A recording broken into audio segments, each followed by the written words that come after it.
రామస్య దయితా భార్య నిత్యం ప్రాణసమాహిత జనకస్య కులే జాత దేవమాయేవ నిర్మిత సర్వలక్షణ సంపన్న నారీణాముత్తమా వధూః.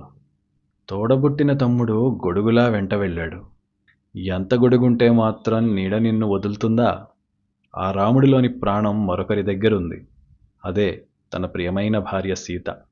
దేవమాయే మానవ రూపం కట్టిన రూపవతి. సుందోపసుందులని మోహించిన తిలోత్తమో, లేక అసురుల్ని మోహించి అమృతాన్ని హరించిన మోహినియో, రాక్షసుల్ని మోహింప చేయటానికే కారణజన్మురాలైన ఆ జానకి, పుణ్యాత్ముడు జనకుని వంశాన్ని తరింపజేసిన మైథిలి.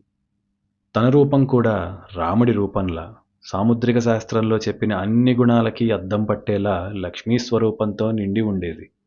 రోహిణి చంద్రుణ్ణి అనుసరించినట్లు ఆ రాముడి వెనకే సీత అడవులకి నడిచింది.